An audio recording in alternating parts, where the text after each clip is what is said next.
So, what if the fastest way to improve your life was as simple as changing a price tag?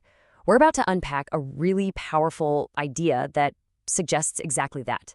And just so we're clear, this isn't about money, it's about the value you place on the things that actually matter. Let's just start with a feeling I bet a lot of us know. It's that nagging sense that you're not quite getting back what you're putting in, that you're just undervalued. You know what I'm talking about. You're constantly over delivering at work, in your relationships, everywhere. But the return on that investment just feels kind of low. The source material we're looking at has a name for this. You're undercharging for your life. And it's time to fix that.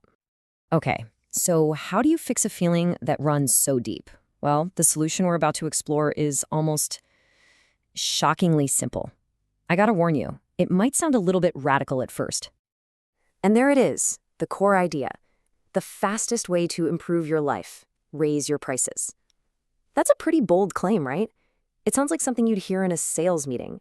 But trust me, the real meaning here goes way, way deeper. Here's the big twist. We are not talking about your salary or your freelance rate. This is about taking that idea of pricing and applying it to every single corner of your life. Yep, we're talking about putting a price on your most valuable assets, the ones that have nothing to do with money. Let's break down what that actually looks like. First up, your time. Raising the price here means your yes becomes a whole lot more expensive.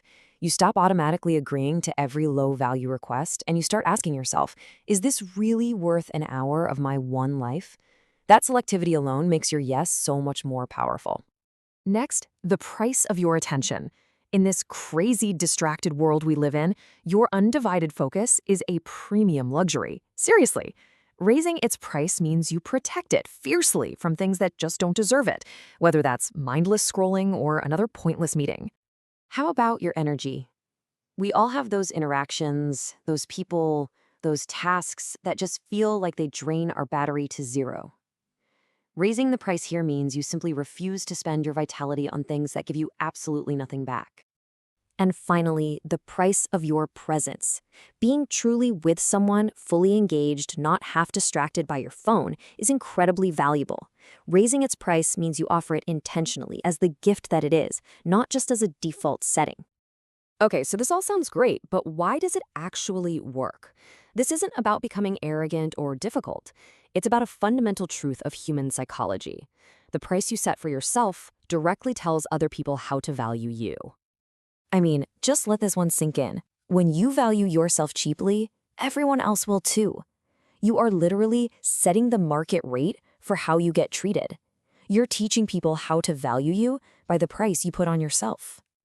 It really all boils down to two very different paths. If you set a low price on yourself, you often end up being taken for granted, feeling resentful, and you just burn out. But when you set a high price, when you raise your standards, you command respect, you attract better opportunities, and you build much healthier relationships. So the main diagnosis here is pretty simple. Most of us are walking around with a massive discount sticker on our time, on our energy, and on our attention. We are all undercharging for the experience of just being us. Okay, so we get the what's and we get the why. But how do you actually start raising your prices? Let's get into the practical how to do it part of this. It comes down to a really simple three-step process. First, you have to identify it. Pinpoint exactly where you're selling yourself short. Is it that you always say yes to extra work? Or is it a friendship that just drains you? Get specific. Second, define it. What does a higher price actually look like? Maybe it's leaving work on time, or maybe it's limiting conversations with that draining friend. And third, this is the toughest one. You have to enforce it. You have to consistently protect your new standards, even when it's uncomfortable. It means saying no so that your yes actually has real value. And this right here is the powerful promise.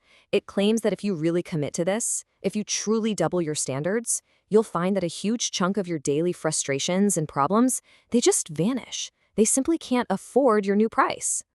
Which leaves us with one final, very personal question. After all this, what part of your life needs a price increase starting today? Give it some thought. What's your new price?